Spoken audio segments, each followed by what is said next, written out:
Meu nome é Maria de Albuquerque. Tenho 68 anos.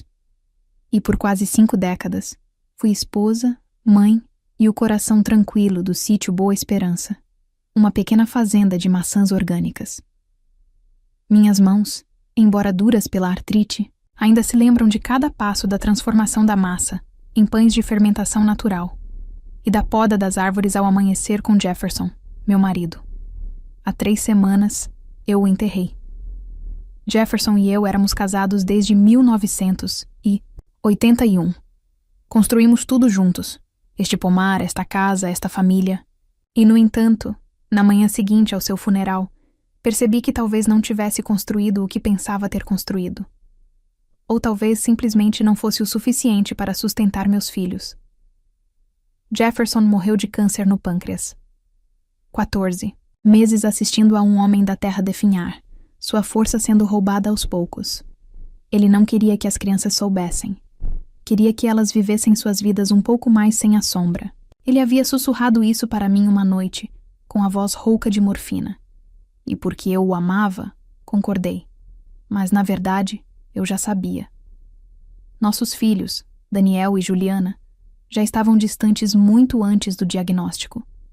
Daniel, o mais velho, havia construído uma carreira de sucesso no mundo financeiro de São Paulo e não ficava em casa por mais do que alguns fins de semana em mais de uma década. Juliana, por outro lado, oscilava entre empresas de bem-estar fracassadas e outras, sempre financiadas pelas economias de Jefferson e sempre precisando de mais um empréstimo.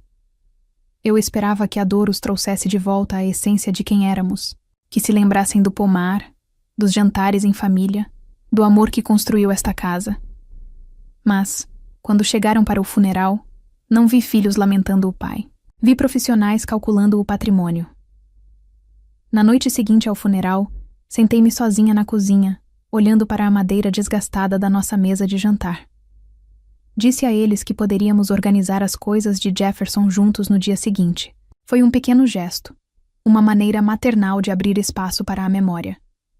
Mas eles tinham outros planos. Na manhã seguinte, a luz do sol entrava pelas cortinas de renda que Jefferson e eu havíamos escolhido juntos 30 anos antes. Preparei café, o tipo simples que Jefferson gostava, não o importado que Daniel trouxera de São Paulo, e esperei à mesa da cozinha. Eles desceram, elegantemente vestidos, Daniel de blazer.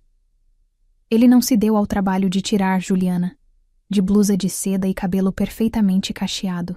Pareciam estar indo para uma reunião de negócios, não sentados para relembrar o pai. Mãe, começou Daniel, colocando a caneca de café na mesa com a mesma precisão prática que eu vira em seu pai. Estávamos conversando. Juliana olhou para ele e depois para mim. Achamos que é hora de começar a resolver as coisas. A propriedade, o negócio, a casa. Pisquei, sem ter certeza de ter ouvido direito. Resolver? É prático, disse Daniel. Você não pode cuidar do pomar e da casa sozinha. É grande, mãe. Demais para alguém da sua idade, da minha idade. As palavras pesaram na sala. Eu havia podado aquelas árvores ao lado do Jefferson durante chuvas e ondas de calor. Cuidei da folha de pagamento quando não podíamos pagar um assistente. Assei tortas para eventos beneficentes. Dirigi tratores, entreguei caixas para bancos de alimentos. Queremos que você se sinta confortável, acrescentou Juliana, com a voz suave como um discurso de vendas. Há uma comunidade maravilhosa para aposentados a 2 horas ao sul, o residencial Vale do Sol. Atividades, amigos da sua idade. Levantei-me para recolher os pratos do café da manhã, precisando de um movimento para esconder minhas mãos, trêmulas. Então, Daniel puxou uma pasta.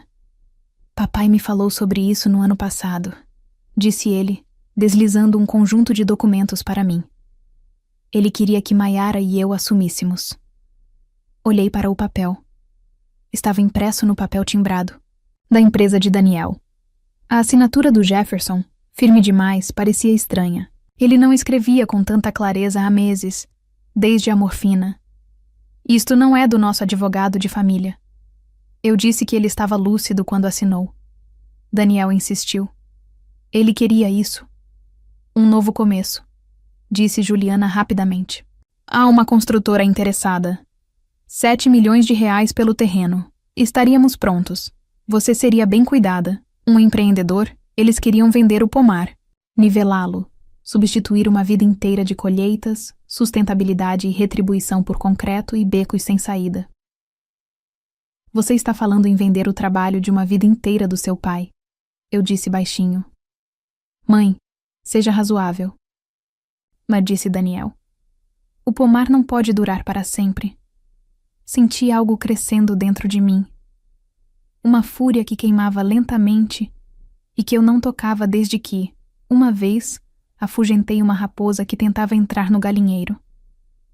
Olhei para os dois, meus filhos, e disse com calma e firmeza: Mostrem-me o testamento. Daniel hesitou. Depois empurrou-o para a frente novamente. Não toquei. Vou para a cama, eu disse. Conversamos amanhã, mas no fundo, eu já sabia. Não haveria conversa amanhã. Eles não estavam de luto. Estavam executando um plano. Não dormi naquela noite.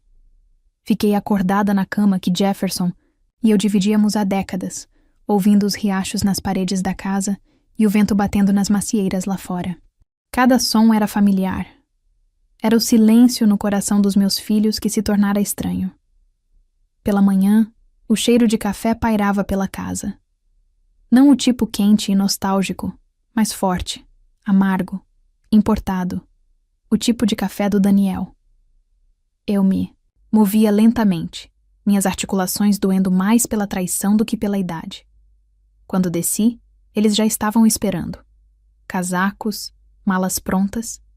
A mala não era minha. Trouxemos algumas coisas essenciais para você, disse Juliana, animada.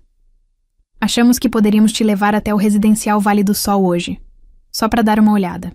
Você não precisa decidir ainda. Não vou para uma casa de repouso, eu disse, servindo-me de uma xícara. Daniel olhou para o relógio. Mãe, seja razoável. A papelada está pronta. Fechamos com os incorporadores na semana que vem. Você não pode ficar aqui. Morei aqui a minha vida adulta inteira, respondi com a voz calma. Esta é a minha casa. É toda nossa, disse Daniel secamente. Papai deixou o negócio para nós. É hora de você ir embora. Olhei para ele e pela primeira vez, realmente o vi. Não como o garoto que um dia seguiu Jefferson pelos pomares, perguntando sobre abelhas e geadas, mas como um estranho, um homem que me via como um fardo a ser gerenciado. Preciso dos meus remédios, eu disse, me afastando. E gostaria de tirar algumas fotos de família. Juliana assentiu, visivelmente aliviada. Leve os itens pessoais que quiser. Nós enviamos o resto. Lá em cima não chorei. Juntei meus comprimidos, mas também algo que eles não sabiam que existia. Atrás de um painel no armário de remédios, instalado nos anos 80, quando Jefferson se preocupava com ladrões, recuperei meu passaporte e minha certidão de nascimento. No armário, coloquei a mão atrás das suas velhas camisas de flanela e tirei uma pequena caixa à prova de fogo. Era pesada. Continha algo mais poderoso do que sentimento. Uma escritura. A escritura original de 20 acres de terra, comprada em meu nome de solteira antes do casamento. Terra com direitos de uso de água. Terra essencial para qualquer desenvolvimento futuro. Quando voltei para baixo, minha bolsa estava mais pesada, mas meu coração mais leve. Pronto? Perguntou Daniel. Claro, respondi, permitindo que Juliana me segurasse pelo braço. Deixei que acreditassem que eu estava derrotada. Passamos pelos campos que começavam a florir. Passamos pela escola primária onde eu era voluntária, pela biblioteca onde lia para crianças. Mas, em vez de pegar a rodovia em direção ao residencial Vale do Sol, Daniel entrou em uma estrada rural remota. 20 minutos depois, ele parou num acostamento de cascalho, ao lado de um campo vazio. É aqui que você desce, mãe, disse ele com a naturalidade de quem anuncia um semáforo. A casa e o negócio são nossos agora. O sorriso de Juliana vacilou. Daniel, o quê? Ela vai contestar o testamento, fazer escândalo. Aqui é mais limpo. Ela tem roupas, seus remédios. Há um posto de gasolina a 8 quilômetros. Daqui. Ele abriu minha porta e num piscar de olhos me deixaram parada na beira da estrada sem nada. Ou assim pensaram. O carro desapareceu estrada abaixo, deixando uma nuvem de poeira e o cheiro de traição. Fiquei parada, o vento puxando meu casaco, agarrada à pequena mala que tinham preparado para mim. Eu não estava com medo. Eu não estava quebrada. Eu estava livre. Comecei a caminhar, não em direção ao posto de gasolina que Daniel mencionara tão generosamente, mas em direção à cidade, em direção ao meu próximo passo. Meus sapatos não eram feitos para estradas de cascalho, e o sol do início da primavera já aquecia minha nuca. Mas a cada passo, meu propósito se solidificava. Na minha bolsa estava tudo o que eu precisava. Meu documento de identidade, meu passaporte, meus remédios e, o mais importante, a escritura original de 20 acres de terra de pomar de primeira qualidade. Terra que Daniel e Juliana nem sabiam que existia.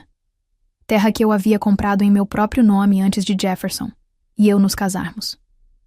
Era uma precaução, na época, caso o negócio não sobrevivesse. Jefferson a chamava de nossa, rede de segurança para qualquer eventualidade. Agora era minha tábua de salvação. Aqueles 20 acres não eram uma terra qualquer. Eles continham a única fonte natural de água em toda a propriedade. Sem ela, não havia irrigação. Sem irrigação, não havia pomar e não havia desenvolvimento. Meus filhos achavam que tinham me encurralado, mas eles não entendiam o solo sob seus pés. Eles não entendiam o peso do legado. Eu entendia. Depois de quase 2 horas de caminhada, meus pés estavam cheios de bolhas e doloridos, mas cheguei aos limites do sítio Boa Esperança e a visão familiar da mercearia e posto do Raimundo. Era pequeno, antiquado e imutável. Um lugar onde as pessoas ainda se chamavam pelo nome e pagavam em dinheiro. Sentei-me no banco lá fora e observei os carros indo e vindo. Eu não parecia grande coisa, apenas uma velha cansada com uma mala. Mas eu tinha algo muito mais poderoso do que eles jamais teriam. A verdade. Seu Raimundo saiu de trás do balcão, limpando as mãos no avental. Ele me conhecia há mais de 30 anos. Dona Maria de Albuquerque, disse ele, franzindo a testa. A senhora está bem? Parece um pouco pálida. Só descansando, Raimundo. Foi um longo dia, eu disse. Ele olhou para a mala ao meu lado e depois para mim, preocupado. Sinto muito pelo Jefferson. Ele era um bom homem. Sim, assenti. Sim, ele era. Ele hesitou e perguntou gentilmente. A senhora precisa usar o telefone se não for muito incômodo? Ele me levou para dentro, passando pelas prateleiras de pêssegos em lata e cereais em promoção, até um pequeno escritório nos fundos. Disquei o número de memória. Nosso advogado de família, Dr. Álvaro Mendes. Vanessa? Ele atendeu, ao primeiro toque, surpreso. Estou tentando falar com você. Esperava você na leitura do testamento. Apertei o fone com mais força. Que leitura? Houve uma pausa. Daniel apresentou um testamento. Eu estava preocupado. Não correspondia ao arquivo que seu marido e eu atualizamos no ano passado. Preciso da sua ajuda, eu disse com a voz clara. E da sua discrição. Você tem os dois. Meu escritório. 1 hora. Desliguei e me virei para seu Raimundo. Você vende telefones pré-pagos? Ele assentiu. Alguns. Quer um? Sim. E uma garrafa de água. Ele se recusou a aceitar meu dinheiro pela casa. Dona Maria de Albuquerque, precisa de mais alguma coisa? É só pedir. A gentileza dele quase me destruiu. Mas eu não chorei quando enterrei Jefferson. E não choraria agora. Eu tinha trabalho a fazer. E ainda não tinha terminado. O escritório de Dr. Álvaro Mendes ficava no 2º andar de uma antiga casa vitoriana na rua principal, em frente à biblioteca da cidade. Ele era nosso advogado há mais de 30 anos. Álvaro era o tipo de homem que usava suéter sem ironia e ainda acreditava em apertos de mão. Sua secretária, Helen, ofegou baixinho ao me ver. Dona Maria de Albuquerque, o Dr. Mendes está esperando a senhora, Gostaria de um copo d'água? Café? Estou bem, obrigada, eu disse. Álvaro me encontrou na porta do seu escritório. Ele não havia envelhecido muito desde a última visita de Jefferson. Apenas um pouco mais curvado, talvez, mas seus olhos estavam aguçados, alertas. Vanessa, disse ele, não me levando até a escrivaninha, mas sim a um par de poltronas de couro ao lado da janela. Sentou-se à minha frente, com a expressão séria. Conte-me tudo. Então contei. Contei a ele sobre o funeral, o testamento falso, a discussão que parecia de sala de reunião na nossa cozinha, a entrada para a garagem, o abandono na beira da estrada, cada detalhe. Ele não interrompeu. Apenas ouviu, concordando ocasionalmente, com o rosto ficando mais sombrio a cada minuto. Quando terminei, enfiei a mão na bolsa e retirei a caixa à prova de fogo. De lá, tirei a escritura original dos 20 acres de terra que Jefferson e eu havíamos discretamente reservado décadas atrás, em meu nome. Álvaro examinou o documento com uma espécie de silêncio reverente. Isto é ouro, Vanessa. Isto não é apenas terra. Isto é alavancagem. Com os direitos de uso da água e o zoneamento, a construtora não pode tocar em nada sem isto. Eu sei. Ele se recostou, batendo pensativamente na borda da escritura. O que o Daniel apresentou é uma falsificação. Desconfiei quando vi a assinatura. Era limpa demais, lisa demais para um homem sob cuidados paliativos. Eu sabia que não era do Jefferson. Vamos contestá-la, disse Álvaro, mas isso leva tempo. Enquanto isso, usamos isso. Ele ergueu a escritura. Você ainda tem a propriedade legal da parte mais importante do terreno. Eles não podem prosseguir com a venda sem o seu consentimento. Quero minha casa de volta, disse baixinho, e quero que eles entendam o que fizeram. Álvaro assentiu. Então faremos com que entendam. Primeiro, vou redigir uma carta para a construtora.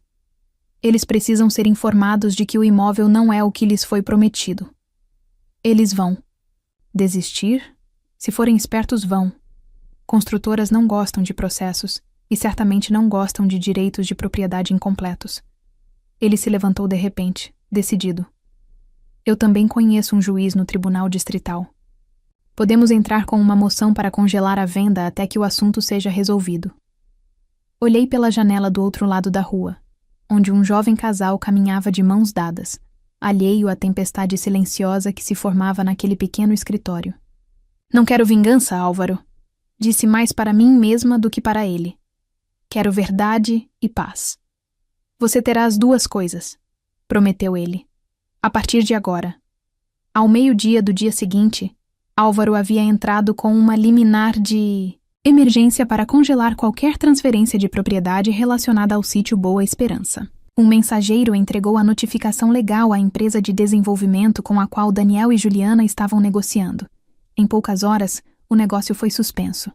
A construtora, diante de complicações legais inesperadas e da revelação de que uma parte importante do terreno, contendo a única fonte natural de água, era de propriedade separada e não divulgada, começou a recuar. Seus advogados entraram em contato com Álvaro com pedidos urgentes de esclarecimentos.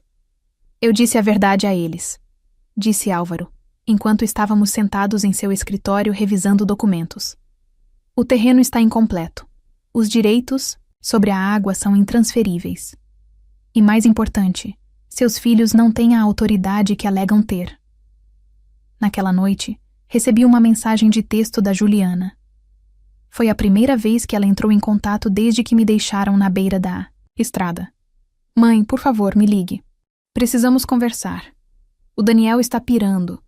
Não sabíamos daquela outra terra. Podemos consertar isso?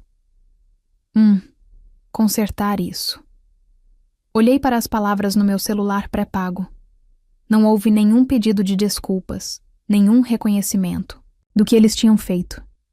Apenas pânico agora que o dinheiro estava escapando por entre os dedos deles. Não respondi. Mais tarde, naquela noite, Daniel ligou diretamente para o Dr. Álvaro Mendes, exigindo explicações, tentando reassumir o controle. Mas Dr. Álvaro calmamente o informou que todos os assuntos agora seriam resolvidos pelos canais legais. Eles estão percebendo, disse Dr. Álvaro, que calcularam mal. Acharam que eu não tinha mais nada, respondi. Mas eu tinha tudo o que eles se esqueceram de valorizar. Ele me olhou com um orgulho silencioso. Você está lidando com isso com elegância, Maria. Muita gente teria ido direto para a terra arrasada. Vivo há muito tempo com a bondade nos ossos, para me tornar amarga agora, eu disse. Mas também não vou ficar em silêncio. Lá fora, a cidade de Sítio Boa Esperança seguia seu dia. Crianças andando de bicicleta, um cachorro latindo ao longe, alguém cortando a grama. A vida ainda era simples ali, ainda honesta, e eu pretendia mantê-la assim. A terra não seria vendida. Não agora. Não assim. O pomar que Jefferson construiu, o legado que ele deixou, não era uma mercadoria. Era meu lar. E eu ainda não tinha terminado de protegê-lo. Nas semanas seguintes, não voltei para a velha casa da fazenda. Aluguei um apartamento modesto acima da padaria na rua principal do Sítio Boa Esperança. Tinha uma pequena varanda, grande o suficiente para uma cadeira de balanço e alguns vasos de ervas. O lugar cheirava a canela e pão fresco pela manhã. Não era a casa que Jefferson e eu construímos, mas era minha. E isso importava. Voltei a dar aulas, fazendo quilting nas noites de quarta-feira no centro comunitário, como antes. Até comecei a dar workshops de fim de semana na biblioteca, compartilhando o que eu sabia sobre jardinagem orgânica e fruticultura sustentável. Adolescentes vieram. Aposentados vieram. Até jovens casais com a esperança de começar suas próprias fazendas. As pessoas ouviram, não porque eu levantei a voz, mas porque falei com a história nas mãos. A terra que protegemos por décadas. Doei os direitos de uso da água em um fundo para a Cooperativa Agrícola do Sítio Boa Esperança, uma iniciativa local que apoia jovens agricultores. Eles usariam, não venderiam. Eles cuidariam das árvores, como o Jefferson fez. Esse era o futuro que eu queria. Daniel e Juliana mantiveram distância. Ouvi rumores de que a construtora havia desistido completamente, que a falsificação havia sido formalmente contestada e congelada, que suas reputações haviam sido afetadas em suas respectivas cidades. Mas não me vangloriei. Não precisava de vingança, para ser sincera. Escolhi a paz, mas não à custa da verdade. O pomar permaneceu intocado, florescendo como sempre na primavera, e cada vez que eu passava por ele em minhas caminhadas, eu sorria, não com amargura, mas com a força silenciosa de uma mulher que havia recuperado não apenas suas terras, mas sua voz. Eles me subestimaram, mas eu finalmente me lembrei de quem eu era. Muitas vezes me lembro daquele momento na estrada de Cascalho, sozinha com uma mala que não fiz, vendo meus próprios filhos irem embora sem olhar 2 vezes. Isso deveria ter me destruído, mas não aconteceu, porque naquele silêncio finalmente ouvi a verdade que ignorei por anos. Amor não é lealdade inquestionável. E ser mãe não significa tolerar traição, só porque você criou aqueles que a traíram. Daniel e Juliana acreditavam que poderiam me apagar, que por ser mais velha, de luto e sozinha, eu não lutaria, que eu não tinha escolha a não ser entregar tudo. Mas eles se esqueceram de uma coisa. Antes de ser esposa, mãe e viúva, eu era Maria de Albuquerque, uma mulher que construiu algo com as mãos, o coração e a mente. E eu nunca precisei gritar para ser forte. O que eles viam como fraqueza, meu silêncio, minha confiança, meu amor, era, na verdade, o próprio poder que me protegia. Se você está ouvindo isso e já foi deixado de lado, subestimado ou tratado como uma nota de rodapé na sua vida, quero que ouça. Sua força não está em quão alto você luta. Está em quão bem você sabe o que defende. E quando você se mantém firme, mesmo em silêncio, isso ecoa mais alto do que qualquer traição. Meu pomar ainda está de pé. Meu nome ainda está na escritura. E minha vida é minha novamente. Então, para qualquer um que já tenha ouvido que é aqui que você sai, eu digo, ande se for preciso, mas não deixe seu valor para trás. Ande com propósito. Ande com poder silencioso. E quando estiver pronto, conte sua história. Ela pode salvar outra pessoa. Se esta história te emocionou, não esqueça de curtir, compartilhar e deixar um comentário abaixo. E se você já foi subestimado e encontrou sua força, conte para a gente. Sua história importa. Agora me diz: se a única pessoa que você achava que te protegeria fosse quem mais quer apagar sua história, você teria coragem de enfrentar seus próprios filhos para defender o que construiu durante toda a vida? Escreve aqui nos comentários. Eu quero muito saber. Se você gostou do vídeo, clique em curtir e se inscreve no canal também. Assim você não perde nenhuma história emocionante. E não esquece, deixa também o seu comentário com uma classificação de 1 a 10 para mostrar o quanto você gostou, porque assim eu consigo trazer mais vídeos que sejam interessantes para você. Assista também ao vídeo que agora está aparecendo na sua tela. Até breve.